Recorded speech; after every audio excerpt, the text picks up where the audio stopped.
living in the coldest inhabited place on Earth is not simple. Here, even the smallest daily task can take an entire day.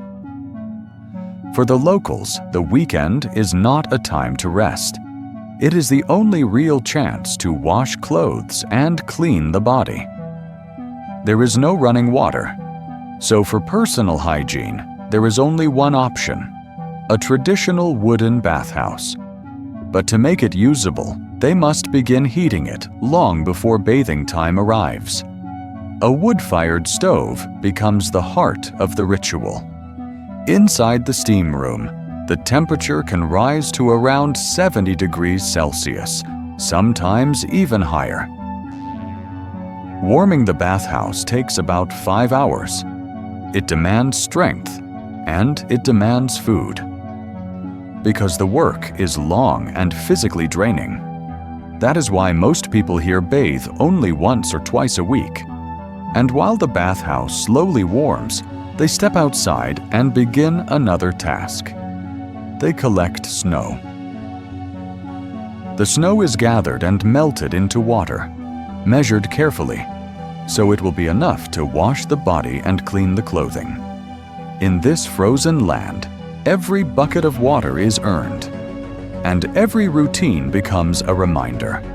Survival requires patience, endurance, and readiness to face nature without compromise.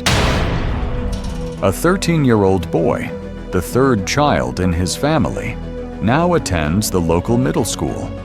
He is still very young, but he has already learned the basic skills needed to survive extreme climate. Every day, he is ready to help his father, carrying the collected water and making sure the family's wooden bathhouse stays hot enough to use. Meanwhile, the mother and her eldest daughter, 16 years old, prepare for a weekly routine just as demanding. Washing the family's clothes. Every Sunday, they wash everything by hand using water melted from snow collected earlier from the yard. With a large family, the pile becomes enormous. The work is exhausting, but they stand side by side, moving with persistence, making sure every garment is clean and ready for the week ahead. On the other side of the home, the boy returns to help his father with another essential task: keeping the house warm. The harsh winter here demands the wood stove be fed 2, even 3 times a day, for about 9 months of the year. Slowly, the heat spreads, pushing back the cold that creeps in through walls and floors. In between these tasks, the boy rushes to the outdoor toilet, a small, simple structure covering a hole in the ground. It may sound uncomfortable, but here, an outdoor toilet is considered more hygienic. In this extreme cold, water pipes are almost impossible to keep from freezing. And an indoor toilet without a proper disposal system can create serious problems.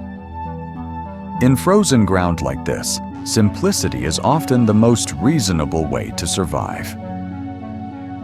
The mother and her daughter finish washing the clothes. The freshly cleaned laundry is hung outside, right in the yard, to dry in the freezing winter air. It is a traditional method used for years, because the cold helps kill any remaining germs, keeping fabric clean and fresh in a natural way. The wind blows hard, and it works quickly. Within minutes, the wet clothing stiffens, hard as boards. In dry air filled with frost, the water inside the fibers freezes, then slowly begins to vanish. Even if a little moisture remains, this natural process keeps clothes clean, without the smell of damp fabric, even in extreme cold. With skilled, practiced hands, the mother gathers the frozen laundry and carries it back inside. The cloth holds the scent of winter. Clean, cold, and calming.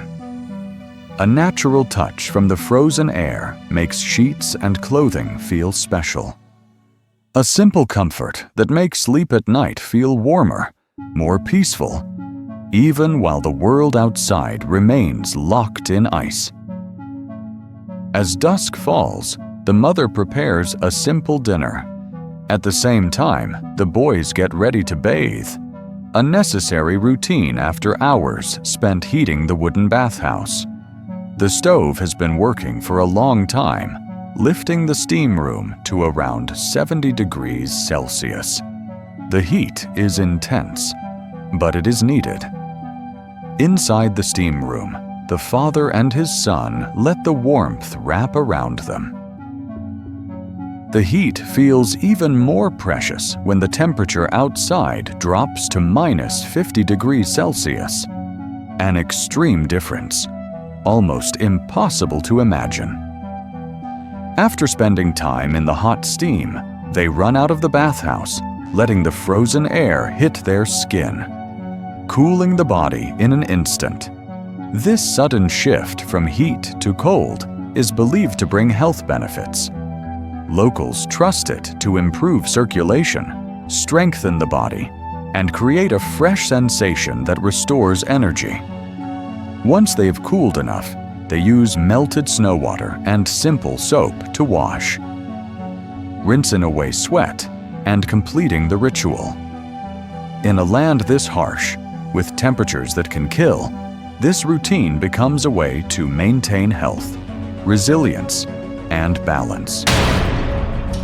While the father and son clean themselves in the wooden bathhouse, the mother and her daughter work in the kitchen, preparing the family's favorite meal: homemade dumplings filled with minced meat. A simple dish, but satisfying, often present on their table. The mother is widely known in the village as a skilled cook, and her daughter is learning, slowly inheriting the knowledge through years of practice, recipes, dough, and the rhythm of work in the kitchen. When the dumplings are shaped one by one, they are taken outside and placed on the open terrace. Here, the extreme cold becomes a natural freezer, keeping the dumplings frozen and fresh without electricity. The frozen air preserves food perfectly, so the dumplings are ready to cook when the family returns from the bathhouse. In a remote place like this, nature is not only a challenge, it is also a solution. The cold becomes part of daily life, helping store food, saving energy, and protecting a way of living passed down from generation to generation. Tonight, after a long routine that has drained them since morning, the family can finally pause. They gather inside a warm home, sharing simple food earned through a day of work. In the silence and cold of the far north, moments like this become the most precious kind of rest. A small pause before the hard life returns the next day. In the end, beneath the freezing cold and the heavy routines, they teach us something. Resilience is not only about surviving nature, it is about protecting togetherness, holding on to hard work, and living with gratitude. Simple values that create the truest warmth even in the coldest place on Earth.